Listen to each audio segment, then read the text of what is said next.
Hello everyone, कैसे हैं आप लोग? बढ़िया। तो आज हम क्लास 12 फिजिक्स की सेवियर सीरीज के अंदर चैप्टर नंबर 5 करने वाले हैं, जिसका नाम है मैग्नेटिज्म एंड मैटर। ठीक है, तो देखो इस चैप्टर को स्टार्ट करते हैं और अगले 10-12 मिनट के अंदर ये चैप्टर आपका कंप्लीट हो जाएगा।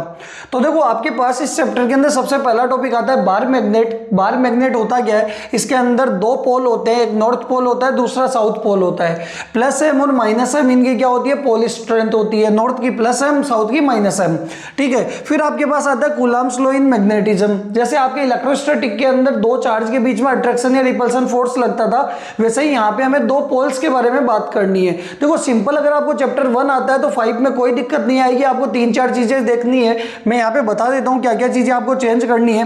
कि आपके पास अगर जहां पे भी चार्ज आए, चार्ज को आप रिप्लेस कर दो पोल स्ट्रेंथ से। ठीक है, अगर 1/ε0 दिखे तो 1/ε0 को रिप्लेस कर देना म्यू नोट से। आपके पास इलेक्ट्रिक फील्ड कहीं पे भी आए तो उसको रिप्लेस कर देना मैग्नेटिक फील्ड से। इलेक्ट्रिक डाइपोल मोमेंट की जगह यहाँ पे आ जाएगा मैग्नेटिक डाइपोल मोमेंट। ये मेजरली आपको 4 चीजें क्या करनी पड़ेगी? चेंज करनी पड़ेगी। बाकी आपका एज इट इज क्या रहने वाला है? सेम रहने वाला है। ठीक है, वहां पे होता था 1/4πε0, तो 1/ε0 को म्यू नोट लिखते हैं तो यहाँ पे म्यू नोट अपॉन 4π हो जाता है। तो ये आपके पास बार मैग्नेट है। फिर आता है कूलम्ब्स लॉ इन मैग्नेटिज्म, कि आपके पास एक पोल है नॉर्थ, दूसरा है साउथ, दोनों के बीच में अट्रैक्शन फोर्स लग रहा होगा और डिस्टेंस कितनी है? r। तो यहाँ पे फोर्स लगेगा, वो लगेगा k m/m0/r²। वहां होता था k q0/r²। ठीक है, m और m0 क्या है? m प्लस m इसकी पोल स्ट्रेंथ है और इसकी माइनस का m0 है, बट यहाँ पे मोड में लिया जाता है। और k की वैल्यू क्या होगी? k की वैल्यू होने वाली है μ0/4π। ठीक है, इसकी वैल्यू होती है 10⁻⁻⁷। तो आपके पास फॉर्मूला बन जाएगा μ0/4π m/m0/r²। क्लियर है? इसके बाद हमारे पास आता है, वो आता है मैग्नेटिक फील्ड। मैग्नेटिक फील्ड क्या होता है? Force per unit pole strength. ठीक है, यहां से अगर आप फोर्स की वैल्यू आपके पास है और इसको m0 से डिवाइड करोगे तो आपके पास आ जाएगा μ0/4π m/r², यानी km/r²। कि किसी m पोल स्ट्रेंथ से r डिस्टेंस दूर मैग्नेटिक फील्ड इंटेंसिटी क्या होने वाली है? km/r²। k की वैल्यू क्या है? μ0/4π। इलेक्ट्रिक फील्ड में भी आपने पढ़ा होगा, q चार्ज से r डिस्टेंस दूर इलेक्ट्रिक फील्ड इंटेंसिटी होती थी kq/r²। यहाँ पे km/r²। क्लियर है? फिर हमारे पास आता है मैग्नेटिक डाइपोल। इलेक्ट्रिक डाइपोल के अंदर दो इक्वल और अपोजिट चार्ज होते थे, यहाँ पे दो इक्वल और अपोजिट पोल स्ट्रेंथ होगी। और अगर आप प्लस एम और माइनस एम लोगे तो वो आपकी बार मैग्नेट ही बन जाएगी। इसका मतलब बार मैग्नेट ही आपका क्या होता है? मैग्नेटिक डाइपोल होता है। ठीक है, प्लस एम माइनस एम, और इसकी जो लेंथ होगी दोनों पोल्स के बीच की डिस्टेंस को हम क्या बोल देंगे? वो बोल देंगे 2l। 2l क्या होगा? Dipole length. फिर हमारे पास आता है magnetic dipole moment. Electric dipole moment होता था p q इंटू 2l, इधर चार्ज एंड डाइपोल लेंथ का प्रोडक्ट होता था। यहाँ पे होगा इधर पोल स्ट्रेंथ m और डाइपोल लेंथ का प्रोडक्ट। अगर यूनिट की बात करेंगे तो स्मॉल m पोल स्ट्रेंथ की यूनिट होती है एम्पियर इंटू मीटर और 12 की मीटर, तो ये बन जाएगा एम्पियर इंटू मीटर स्क्वायर। अगर मैं बात करूं कैसे क्वांटिटी है ये, तो ये वेक्टर क्वांटिटी है। कैसे क्वांटिटी है? Vector quantity. P भी आपका इलेक्ट्रिक डाइपोल मोमेंट भी वेक्टर होता था, मैग्नेटिक डाइपोल मोमेंट भी वेक्टर है। इसकी डायरेक्शन की अगर हम बात करें तो इसकी डायरेक्शन होने वाली है -m से +m की तरफ, साउथ से नॉर्थ की तरफ। इलेक्ट्रिक फील्ड के अंदर होती थी -q से +q, वैसे यहाँ पे -m से +m की तरफ। ठीक है, फिर हमें बात करनी है magnetic field intensity due to dipole, कि डाइपोल के एक्सियल पॉइंट के ऊपर हमें क्या निकालना है? मैग्नेटिक डाइपोल के एक्सियल पॉइंट के ऊपर हमें इलेक्ट्रिक फील्ड, मैग्नेटिक फील्ड निकालना है। इलेक्ट्रिक फील्ड के अंदर भी हमने निकाला था, सेम आएगा। देखना कि ये आपके पास डाइपोल है, इसकी पूरी लेंथ 2l है तो आधी ll हो जाएगी। सेंटर से x डिस्टेंस दूर एक्सिस के ऊपर एक p पॉइंट ले लेंगे, तो देखो +m से x + l हो जाएगा, -m से x - l हो जाएगा। तो यहाँ पे अगर आप देखोगे +m, यहाँ पे m0 मानोगे तो रिपेल करेगा, b1 लगेगा km/x + l का स्क्वायर। और यहाँ पे अगर आप देखोगे तो -m अट्रैक्ट करेगा तो b2 लगेगा km/x - l का स्क्वायर। बड़े में से छोटा क्या करना है? माइनस करना है। जैसे इलेक्ट्रिक फील्ड में डेरिवेशन किया था वैसे ही यहाँ डेरिवेशन होगा। अगर डेरिवेशन आ जाए तो डरने की जरूरत नहीं है, बस आपको Q की जगह M लिखना है और कैपिटल P की जगह कैपिटल M आ जाएगा, मैग्नेटिक डाइपोल मोमेंट आ जाएगा। ठीक है, अगर फॉर्मूले की बात करें तो एक्सियल पे मैग्नेटिक फील्ड क्या होगा? μ0/4π 2mx/x² - l²। वहां पे भी सेम आया था, पता क्या डिफरेंस था? यहाँ 1/4πε0 था, 2k यहाँ पे p आया था, m की जगह क्या आया था? p आया था, 2px/x² - l² का होल स्क्वायर। ठीक है। तो आपके पास शॉर्ट डाइपोल के लिए एल स्क्वायर आपका 0 हो जाएगा, तो आपके पास आ जाएगा 2km/x³, k की वैल्यू μ0/4π। ऐसे ही हम इक्वेटोरियल पॉइंट की अगर हम बात करें तो इक्वेटोरियल पॉइंट क्या होगा, डाइपोल के सेंटर से परपेंडिकुलर लाइन या नॉर्मल बाइसेक्टर को इक्वेटोरियल पॉइंट बोलेंगे। इस पी पॉइंट के ऊपर आपके पास मैग्नेटिक फील्ड आने वाला है लॉन्ग डाइपोल के लिए μ0/4π capital M x² plus L² की पावर 3/2। देखो μ0/4π तो 10⁻⁻⁻1 होने वाला है, कैपिटल M होगा इसका magnetic dipole moment, capital M निकालना है तो आप स्मॉल m × 2l भी कर सकते हो, ठीक है। x क्या है, सेंटर से उस इक्वेटोरियल पॉइंट की डिस्टेंस, और l क्या होने वाला है, डाइपोल की पूरी लेंथ का हाफ। बताओ क्लियर है। इसके बाद अगर आपको शॉर्ट डाइपोल के लिए बात करनी है तो l को 0 कर दो, L² को, तो आपके पास आ जाएगा देखना μ0/4π m/x³, यानी km/x³। अगर शॉर्ट डाइपोल के केस में एक्सियल और इक्वेटोरियल में रिलेशन देखोगे तो बी एक्सियल इक्वल्स टू क्या आ जाएगा, 2 times of B equatorial. Electric field में भी सेम आता था। फिर हम बात करते हैं torque acting on a dipole in uniform magnetic field. वहां आता था PE sin थीटा, यहाँ पे हो जाएगा MB sin थीटा। P की जगह capital M magnetic dipole, electric field की जगह magnetic field sin theta. Theta किस किस के बीच में होगा, मैग्नेटिक फील्ड और डाइपोल मोमेंट के बीच में, ठीक है। मैग्नेटिक फील्ड जाता है नॉर्थ टू साउथ और डाइपोल मोमेंट जाता है साउथ टू नॉर्थ, उल्टा चलता है। यहाँ पे अगर वेक्टर फॉर्म में लिखना है तो sin थीटा, sin थीटा का मतलब क्या आ जाएगा, आपके पास क्रॉस प्रोडक्ट आ जाएगा। फिर हम स्पेशल केसेस की बात करते हैं, थीटा 0 होगा तो आपके पास टॉर्क भी 0 है, फोर्स भी याद रखना, फोर्स भी क्या लगेगा, 0 ही लगेगा। MB दोनों अपोजिट डायरेक्शन में, तो स्टेबल इक्विलिब्रियम बनेगा। यहाँ पे थीटा 180 के अंदर क्या बनेगा, तब भी आपका अनस्टेबल इक्विलिब्रियम बनने वाला है। इक्विलिब्रियम मतलब फोर्स और टॉर्क दोनों 0, बट अनस्टेबल बनेगा। और थीटा 90 में मैक्सिमम टॉर्क, यही इलेक्ट्रिक फील्ड में आया था। थीटा 0 स्टेबल, याद रख लो, थीटा जब भी 0 स्टेबल, थीटा 180 अनस्टेबल, ठीक है, और थीटा 90 में मैक्सिमम टॉर्क। फिर हमें पोटेंशियल एनर्जी की बात करनी है। इलेक्ट्रिक फील्ड में क्या होता था, माइनस का PE cos θ2 माइनस cos θ1, तो यहाँ होगा माइनस का MB cos θ2 माइनस cos θ1। अगर इनिशियल एंगल नहीं दे रखा, फाइनल दे रखा है, तो इनिशियल को क्या मान लो, 90 मान लो, और फाइनल को θ2 को क्या मान लो, थीटा, तो फॉर्मूला बन जाएगा माइनस का MB cos θ। फिर आपके पास मान लो फाइनल एंगल 0 है, मतलब 90 से 0 लेके जा रहे हैं, तो आपके पास एनर्जी तो मिनिमम लगेगी, ठीक है, यानी मिनिमम एनर्जी आने वाली है। और 0 पे क्या होता है, स्टेबल हो जाता है, तो स्टेबल इक्विलिब्रियम। 180 पे लेके जाना है 90 से, तो मैक्सिमम एनर्जी चाहिए होगी, क्योंकि नॉर्थ को नॉर्थ के पास लेके जाना है, साउथ को साउथ के पास, तो ज्यादा एनर्जी देनी पड़ेगी और अनस्टेबल इक्विलिब्रियम होगा। और अगर 90 से रोटेट करा के 90 पे ही लेके जाना है, तो आपका एनर्जी क्या होगा, 0 होने वाला है। यानी अगर आपको चैप्टर 1 आता है तो यहाँ पे आप इजीली पूरा का पूरा चैप्टर 5 कर सकते हो, डेराइव भी कर सकते हो। इसके बाद हम बात करते हैं, वो करते हैं नेक्स्ट टॉपिक की, वो है हमारे पास गॉस लॉ इन मैग्नेटिज्म। देखो इलेक्ट्रोस्टैटिक के अंदर गॉस लॉ क्या होता था कि इलेक्ट्रिक फ्लक्स होगा, क्लोज इंटीग्रल ऑफ E.ds होगा, वो 1/ε टाइम्स ऑफ टोटल चार्ज होगा। तो यहाँ पे भी अगर आप बनाओगे, क्या मैग्नेटिक फ्लक्स बनाओगे, B.ds इज इक्वल टू 1/ε0 को μ0 लिखेंगे, और टोटल पोल स्ट्रेंथ करोगे तो +m और -m क्या हो जाएगी, मोनोपोल एग्जिस्ट नहीं करता तो 0। यानी ये कह रहा है कि जो मैग्नेटिक फ्लक्स होने वाला है वो हमेशा क्या होने वाला है, 0 होने वाला है, ठीक है।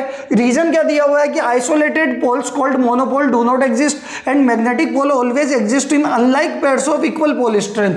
कि हमेशा क्या होते हैं मैग्नेट के अंदर, 2 पोल होते हैं, दोनों की pole strength same, magnitude same होता है और अपोजिट होते हैं साइन, तो हम नेट निकालोगे तो क्या आने वाला है, 0 ही आने वाला है। ये गॉस लॉ इन मैग्नेटिज्म। फिर हमारे पास कुछ इंपॉर्टेंट टर्म्स आती है। सबसे पहले आती है मैग्नेटिक परमिएबिलिटी।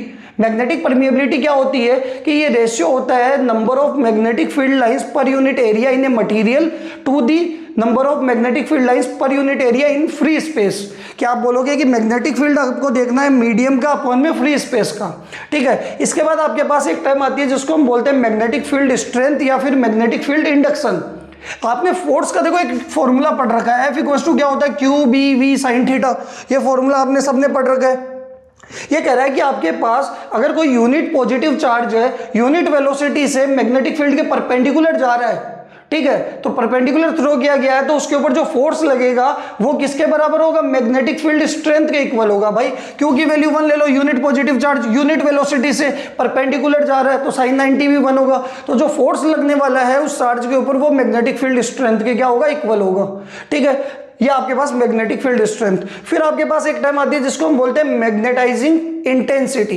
मैग्नेटाइजिंग इंटेंसिटी देखो सोलेनोइड और टोरॉइड के अंदर होता है कि ये आपके पास सोलेनोइड है, इस सोलेनोइड की लेंथ आपके पास L है और इसके नंबर ऑफ टर्न्स N है और इसमें करंट जा रहा है, तो ये जो मैग्नेटाइजिंग इंटेंसिटी होगी वो होगी number of ampere turns per unit length. Solenoid और टोरॉइड के एम्पियर टर्न्स का मतलब होता है NI, एम्पियर का मतलब करंट जा रहा है n नंबर ऑफ टर्न्स में, तो ni पर यूनिट लेंथ यानी कैपिटल Ni/L, और n/L को हम स्मॉल n लिखते हैं, तो h की वैल्यू किसके बराबर होगी, ni के। ठीक है, n क्या होगा, टर्न डेंसिटी कैपिटल N/L। अब आपको पता है मैग्नेटिक फील्ड कितना होता है सोलेनोइड में, म्यू नॉट ni होता है, तो म्यू नॉट ni को h लिख सकते हैं, तो B = म्यू नॉट h हो जाएगा। अगर आपके पास वैक्यूम की बात हो रही है, अगर मटेरियल की बात हो रही है, तो मीडियम का हो जाएगा, और इस मीडियम को आप पता क्या लिख सकते हो, mu r into mu naught भी लिख सकते हो, रिलेटिव परमिएबिलिटी भी लिख सकते हो। ठीक है, तो ये आपके पास ध्यान रखना कि आप इसको ऐसा लिख सकते हो, B = mu r mu naught into H. बताओ क्लियर है आपके पास। फिर हमारे पास इसके अंदर एक टाइम आती है जिसको हम बोलते हैं इंटेंसिटी ऑफ मैग्नेटाइजेशन। तो देखो इंटेंसिटी ऑफ मैग्नेटाइजेशन क्या होगा कि ये रेशियो होता है मैग्नेटिक मोमेंट और वॉल्यूम का, कि आपके पास किसी भी डाइपोल का magnetic moment per unit volume जो होने वाला है वो क्या होगा, इंटेंसिटी ऑफ मैग्नेटाइजेशन। अगर मान लो आपके पास ये डाइपोल है, ठीक है, इसका ये प्लस है और ये क्या है माइनस है, एरिया इसका ए है और लेंथ कितनी है 12, तो अगर आप देखोगे इसका डाइपोल मोमेंट तो कितना आ जाएगा m × 12, और वॉल्यूम निकालोगे तो एरिया × 12, 12 से 12 कैंसिल, यानी आप बोल सकते हो pole strength per unit area. फिर आपके पास एक टाइम आती है जिसको हम बोलते हैं मैग्नेटिक ससेप्टिबिलिटी। ये रेशियो होता है इंटेंसिटी ऑफ मैग्नेटाइजेशन I और मैग्नेटाइजिंग इंटेंसिटी H। इसको I से डिनोट करते हैं, इसको H से डिनोट करते हैं, इन दोनों का रेशियो क्या होता है, मैग्नेटिक ससेप्टिबिलिटी होता है। फिर हमें एक इंपॉर्टेंट टॉपिक की बात करनी है जो कि है आपके पास डिफरेंस बिटवीन डाया, पेरा एंड फेरोमैग्नेटिक मटेरियल्स। कि आपके पास सबसे पहले डाया की बात करते हैं, जो डाया होते हैं वो उनको मैग्नेट क्या करती है, रिपेल करती है, पेरा को मैग्नेट अट्रैक्ट करती है और फेरो को स्ट्रांगली अट्रैक्ट करती है। सेकंड हमारे पास है कि ये जो डाया है वो मैग्नेटिक फील्ड में रखने पे स्ट्रॉन्ग से वीक की तरफ मूव करते हैं, ये वीक से स्ट्रॉन्ग की तरफ मूव करते हैं स्लोली, और ये रैपिडली मूव करेंगे वीक से स्ट्रॉन्ग की तरफ क्योंकि मैग्नेट अट्रैक्ट करेगी। ठीक है, इसके बाद आपके पास आता है कि अगर आपके पास किसी भी मैग्नेटिक फील्ड के अंदर अगर आप डाया को रखते हो तो उसमें जो मैग्नेटिज्म आता है वो अपोजिट डायरेक्शन में आता है, इसमें सेम डायरेक्शन में आता है और इसमें फेरो में स्ट्रांगली आता है सेम डायरेक्शन के अंदर। फिर हमारे पास है कि अगर मान लो यू शेप की आपने ट्यूब ले ली, इस तरीके से आपने यू शेप की ट्यूब ले ली और इसमें यहाँ पे डाया लगा दिया, एक आर्म के अंदर डाया का सॉल्यूशन डाल दिया, ठीक है, लिक्विड डाल दिया, और इसके इस आर्म के ऊपर आपने स्ट्रॉन्ग मैग्नेटिक फील्ड अप्लाई करोगे तो इसका जो लेवल है सॉल्यूशन का, जिस आर्म पे मैग्नेटिक फील्ड लगाओगे उस आर्म के अंदर लेवल क्या हो जाएगा, डाउन हो जाएगा, क्योंकि मैग्नेट डाया को रिपेल करती है।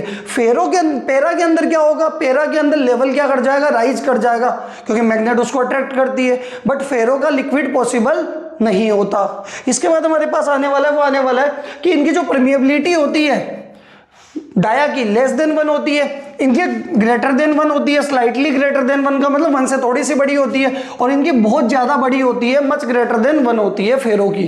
ठीक है, फिर हम बात करते हैं मैग्नेटिक ससेप्टिबिलिटी की। डाया की जो ससेप्टिबिलिटी होती है वो स्मॉल एंड नेगेटिव होती है, पेरा की ससेप्टिबिलिटी स्मॉल एंड पॉजिटिव होती है, और फेरो की लार्ज एंड पॉजिटिव होती है। पॉजिटिव तो होती है बट बहुत ज्यादा होती है, ये आपके पास ससेप्टिबिलिटी। अगर यहाँ पे मैं डायग्राम बनाऊं तो मान लो कि आपके पास ये स्ट्रॉन्ग मैग्नेट है, नॉर्थ है और ये साउथ है, और इसके बीच में आपने डाया रख दिया, आपने इसके अंदर क्या रख दिया, डाया रख दिया, तो होने वाला क्या है कि जितनी भी मैग्नेटिक फील्ड लाइन जाएगी, मान लो बीच में से एक पास हो रही है, बाकी सारी की सारी ऐसा देखो रिपेल होके जाएगी, इसकी तरफ अट्रैक्टेड नहीं होगी, दूर से ऐसे निकलेगी। बट अगर आपने यहाँ पे क्या रख दिया, ये नॉर्थ है और ये साउथ है, आपने यहाँ पे क्या रख दिया, फेरो रख दिया, नहीं पेरा रख दिया, पेरा, तो पेरा रखने पे होने वाला क्या है कि यहाँ पे देखो जितनी भी मैग्नेटिक फील्ड लाइंस पास होगी, इसके बीच में से भी एक दो पास होगी, और बाकी जितनी भी पास होगी इसकी तरफ अट्रैक्टेड रहेगी, इसकी तरफ क्या होगी, अट्रैक्टेड होगी। और फेरो अगर आपके पास है, ये नॉर्थ पोल है और ये साउथ पोल है, फेरो मैग्नेटिक सब्सटेंस है,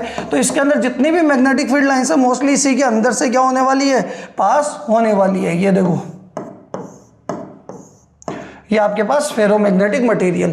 फिर बात करते हैं एग्जांपल की, तो डाया के एग्जांपल होते हैं NaCl, वाटर, कॉपर, गोल्ड, ये सारे। एल्यूमिनियम, क्रोमियम, प्लेटिनम पेरा के एग्जांपल होते हैं, और फेरो के होंगे आयरन, सॉफ्ट आयरन जो होता है, ठीक है, कोबाल्ट हो गया, निकल हो गया, ये सारे एग्जांपल है। इसके बाद आपके पास दो टॉपिक आते हैं। पहला आपके पास आता है क्यूरी लॉ। क्यूरी लॉ क्या होता है कि जो भी आपके पास पेरा मैग्नेटिक मटेरियल है, इनकी ससेप्टिबिलिटी जो होगी वो इन्वर्सली प्रोपोर्शनल टू टेम्परेचर होगी। कौन से मटेरियल की, पेरा मैग्नेटिक की, ठीक है। और जैसे ही आप प्रोपोर्शनल का साइन हटाओगे क्यूरी कांस्टेंट आएगा C, तो साई एम का फॉर्मूला क्या आ गया, C/T, और हमें पता I/H, यानी दोनों को हम क्या कर सकते हैं, इक्वेट कर सकते हैं। सेकंड हम बात करते हैं क्यूरी टेम्परेचर। देखो क्यूरी टेम्परेचर वो टेम्परेचर होता है जिसके ऊपर फेरो किसमें कन्वर्ट हो जाता है, पेरा के अंदर। कि आपके पास फेरोमैग्नेटिक सब्सटेंस है, मटेरियल है, उसका अगर आप टेम्परेचर इंक्रीज करोगे तो उसकी मैग्नेटिक प्रॉपर्टीज डिक्रीज होती जाएगी, यानी वो टेम्परेचर बढ़ाने पे देखो ससेप्टिबिलिटी सबसे ज्यादा है, ठीक है। टेम्परेचर जैसे जैसे इंक्रीज करोगे उसकी ससेप्टिबिलिटी कम होते होते वो किसमें कन्वर्ट हो जाएगा, मैग्नेटिक प्रॉपर्टीज कम होगी, वो पेरा में। तो जिस टेम्परेचर पे फेरो पेरा में कन्वर्ट होता है उसको हम क्या बोलते हैं, क्यूरी टेम्परेचर बोलते हैं, TC। क्लियर है आपके पास? ये आपका chapter number 5 magnetism and matter का कंप्लीट रिवीजन, ठीक है। तो नेक्स्ट हम बात करेंगे चैप्टर नंबर 6 की। और आपने अभी तक चैनल सब्सक्राइब नहीं किया तो चैनल को सब्सक्राइब करो, दोस्तों के साथ शेयर करो, और इससे आपका रिवीजन बहुत इजीली हो जाएगा बोर्ड एग्जाम में लास्ट डे के अंदर, ठीक है। Okay, bye bye, thank you.